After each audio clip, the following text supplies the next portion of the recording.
देखिए, आज हम बात करेंगे साइटिका के बारे में, जो कि लोअर बैक के दर्द से जुड़ा हुआ एक बहुत ही कॉमन इशू है। इसके अंदर दर्द आपकी लोअर बैक से शुरू होता है और फिर नीचे राइट लेग की तरफ या लेफ्ट लेग की तरफ जा सकता है। ये दर्द कभी कभी तो देखिए इतना ज़्यादा इंटेंस होता है कि इंसान का चलना फिरना भी, उठना बैठना भी बड़ा मुश्किल हो जाता है।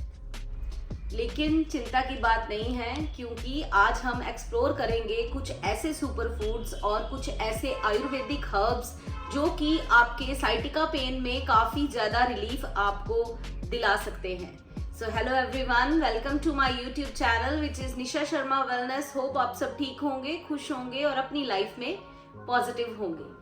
तो देखिए, सबसे पहले ये बात कर लेते हैं कि साइटिका क्या होता है। ये एक तरह का नर्व पेन होता है जो साइटिका नर्व की वजह से हमारे शरीर में होता है। देखिए, साइटिक नर्व ये हमारी बॉडी की सबसे लंबी नर्व है। ये लोअर बैक से स्टार्ट होती है और बटक से होती हुई लेग्स तक जाती है और नीचे बिल्कुल हमारे पैर के तलवे तक आ जाती है। ज्यादातर केसेस में साइटिका तब होती है जब कोई डिस्क और स्पाइन में स्लिप हो जाता है, जिसकी वजह से नर्व पर प्रेशर पड़ने लगता है। और इसके सिम्टम्स की बात करें तो ये साइटिका का पेन एकदम शार्प होता है, जैसे कोई करंट सा लग रहा हो।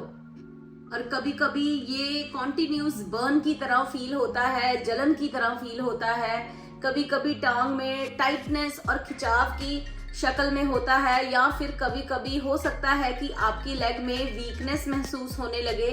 वैसे तो साइटिका के लिए फिजियोथेरेपी, योगा और दूसरी एक्सरसाइज होती है। देखिए, सबसे ज़्यादा जो बेनिफिशियल होती है वो है आपको एक्सरसाइजेज या फिर कुछ आपके डाइटरी चेंजेस या कुछ ऐसे हर्ब्स जिनके जो बेनिफिट्स हैं आज मैं आपको इस वीडियो में डिटेल में बताऊंगी।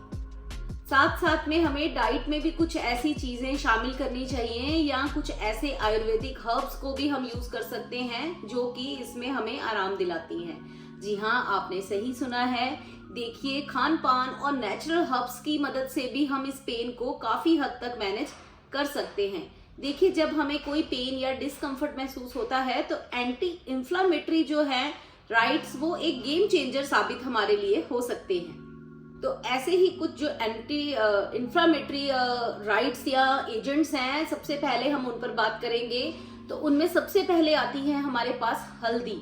हल्दी यानी कि टर्मरिक। आपको पता है टर्मरिक में क्यूरक्यूमिन नाम का एक एजेंट होता है जो कि बहुत ही पावरफुल है और एंटी इंफ्लामेटरी है और पेन में हमें बहुत हद तक राहत देता है। तो हम क्या कर सकते हैं, इसको जो हमारी हल्दी है हम इसको चाहें तो दूध के साथ ले सकते हैं, या हम इसकी टी बना के पानी के साथ भी इसको ले सकते हैं। क्योंकि आजकल आपने देखा होगा कि सोशल मीडिया पर या फिर हमारे आसपास अब तो टर्मरिक लाटे जो है वो भी काफ़ी फेमस हो रही है। तो आप चाहे तो इसे टर्मरिक लाटे के रूप में, यानी कि एक अच्छी सी फोम क्रिएट करके भी आप दूध के साथ इसे ले सकते हैं। इसी के साथ जो हमारा दूसरा इंग्रेडिएंट है वो है हमारा जिंजर यानी कि अदरक। आपको पता है अदरक भी हमारा एंटी इन्फ्लामेटरी होता है, इन्फ्लेमेशन को बहुत अच्छे तरीके से रिड्यूस करता है। आप चाहें तो जिंजर टी को दिन में 2 टाइम ले सकते हैं जब आपको पेन हो रहा है। जब आप पेन में हैं तो आप जिंजर टी को दिन में 2 बार भी ले सकते हैं। इसके साथ ही हमारे पास है ग्रीन लीफी वेजिटेबल्स, जिसमें बहुत सारे विटामिन्स होते हैं, बहुत सारे मिनरल्स होते हैं जो हमारी नर्व हेल्थ को इम्प्रूव करते हैं। और आप चाहें तो इन ग्रीन वेजिटेबल्स की स्मूदीज ले सकते हैं, सैलड ले सकते हैं। अगर आप चाहें तो इनकी साग सब्जी जो मर्जी आपका दिल करता है आप वो बनाकर खाएं, इसको अपनी डाइट में इंक्लूड करें, तो आपको तब भी आपके शरीर से इन्फ्लेमेशन कम होगी और आपको दर्द में राहत जरूर मिलेगी। इसी के साथ नेक्स्ट हमारे पास आती हैं बेरीज। देखिए, बेरीज जो होती हैं वो एंटी इंफ्लेमेटरी होती हैं। उनमें विटामिन्स का एक पावरफुल पंच होता है जो हमारी बॉडी की इन्फ्लेमेशन को कम करता है और ये एक हमारी इन्फ्लेमेशन के अगेंस्ट जो है एक शील्ड की तरह काम करती हैं। आप चाहें तो क्रैनबेरी ले सकते हैं, ब्लूबेरीज ले सकते हैं, स्ट्रॉबेरीज ले सकते हैं। बहुत सारी बेरीज आजकल मार्केट में आपको इजीली मिल जाती हैं। इसके साथ नेक्स्ट हम बात करें तो वो है हमारा ओमेगा 3 फैटी एसिड। देखिए फैटी एसिड्स जो हैं वो हमारे इन्फ्लेमेशन को कम करते हैं और ओवरऑल हमारी हेल्थ को भी इम्प्रूव करते हैं, हमारी ओवरऑल हेल्थ पर भी काम करते हैं। अगर आपको ओमेगा 3 फैटी एसिड्स लेने चाहें तो उसके जो रिच सोर्सेज हैं मैं बहुत बार अपनी वीडियोस में बता चुकी हूँ, वो हैं फ्लैक्स सीड्स, वॉलनट्स या फैटी फिश। अगर आप नॉन वेजिटेरियन हैं तो आप फैटी फिशेस की तरफ भी जा सकते हैं। आप अगर उनको लेते हैं तब भी आपकी बॉडी से धीरे धीरे इन्फ्लेमेशन कम होना स्टार्ट हो जाएगी और आपको आपकी दर्द में आराम मिलना स्टार्ट हो जाएगा। तो ये तो थे हमारे कुछ पेन रिलीफ की चीज़ें जो मैंने आपको बताई।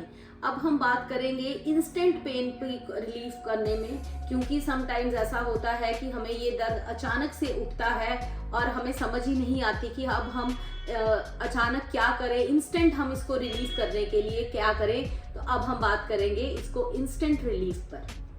देखिए इंस्टेंट रिलीफ के लिए सबसे पहला उपाय है हमारे पास हॉट एंड कोल्ड पैक का यूज करना। देखिए हॉट एंड कोल्ड पैक यानी कि गर्म और ठंडी सिकाई।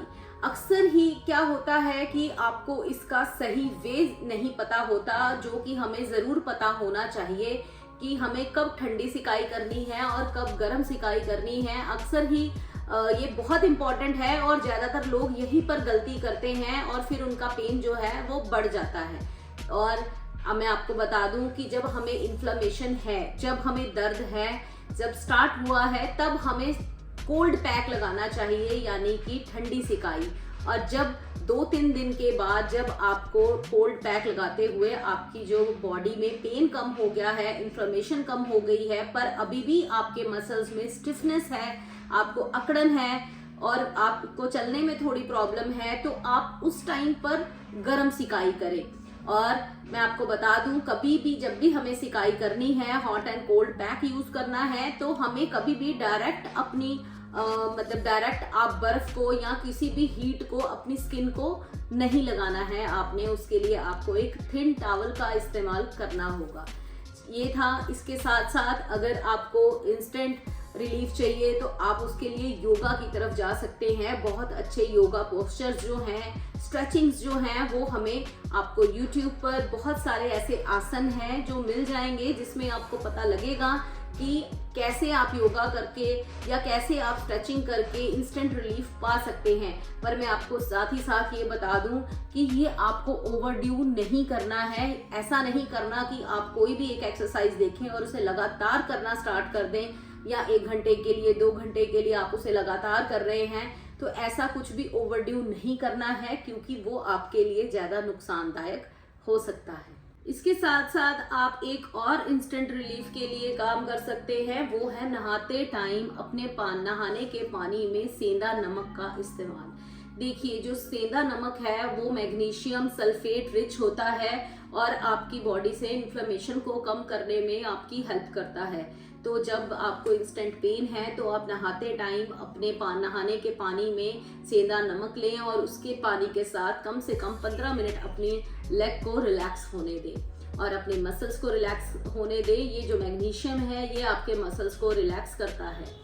तो चलिए ये तो कुछ चीज़ें थी डाइटरी चेंजेस जो हम हमारे घरेलू उपाय जो हम कर सकते हैं। इसके साथ साथ आयुर्वेद में भी बहुत सारी औषधियां हैं जो साइटिका के पेन पर डायरेक्ट काम करती हैं। तो इन आयुर्वेदिक औषधियों में सबसे पहले है अश्वगंधा, जिसे कि हम ट्रेडिशनल हर्ब भी आयुर्वेद में कहते हैं। वो एंटी इंफ्लेमेटरी प्रॉपर्टीज इसमें बहुत होती हैं और आपको क्या करना है, अश्वगंधा आपको कैप्सूल्स के फॉर्म में भी मार्केट में मिल जाएगा या पाउडर के फॉर्म में भी मिल जाएगा। आप हर्बल टी बना के पी सकते हैं पाउडर फॉर्म को कंज्यूम करने के लिए, और आप कैप्सूल्स को भी दिन में 2 बार खा सकते हैं, एक कैप्सूल को अपनी पेन को कम करने के लिए। इसी के साथ हमारे पास जो नेक्स्ट हर्ब है वो है गूगल। देखिए गूगल एंटी इंफ्लेमेटरी हर्ब है जो हमें टैबलेट के फॉर्म में और पाउडर के फॉर्म में, दोनों ही फॉर्म में हमें मार्केट से मिल जाता है और बहुत ही अच्छा इन्फ्लेमेशन को कम करने की जो प्रॉपर्टीज हैं इसमें पाई जाती हैं। तो आप गूगल को भी इस्तेमाल कर सकते हैं। इसके बाद आता है निर्गुंडी ऑयल। ये आपको डायरेक्ट इस नाम से मार्केट में मिल जाएगा। अगर नहीं मिलता है, इसके पत्ते मिलते हैं, तो आप इनके पत्तों को भी तिल के तेल में उबाल कर ठंडा कर इसका तेल बनाकर लगा सकते हैं। और इन सब के साथ अगर आप कोई जर्नल उपाय चाहते हैं तो वो है आपके पास इजी ऑप्शन, वो है कैस्टर ऑयल यानी कि अरंडी का तेल। आप उसको भी गर्म कर लगा सकते हैं, वो भी आपकी साइटिका की पेन में आपको बहुत हेल्प करेगा। तो चलिए, ये तो थी हमारी आज की वीडियो साइटिका पेन के ऊपर। आई होप मैंने आपको बहुत सारी क्लियरेंस दे दी होगी कि आखिर ये पेन क्यों होती है, कैसे होती है और हम इसको कैसे घरेलू नुस्खों की हेल्प से कैसे इसको ट्रीट कर सकते हैं। होप ये आपको मदद ज़रूर करेगा और आप इसमें से कौन सा ऑप्शन अपनाते हैं, आप मुझे अपना एक्सपीरियंस ज़रूर शेयर करें और साथ ही साथ हमारे चैनल को ज़रूर सब्सक्राइब करें जो कि है निशा शर्मा वेलनेस। होप आप इसे सब्सक्राइब करेंगे, शेयर करेंगे, लाइक करेंगे और इन वीडियोस से और लोगों को भी फ़ायदा पहुंचाएंगे। तो ये तो था आज के लिए। मिलते हैं नेक्स्ट वीडियो में एक नए टॉपिक के साथ। तब तक के लिए थैंक यू।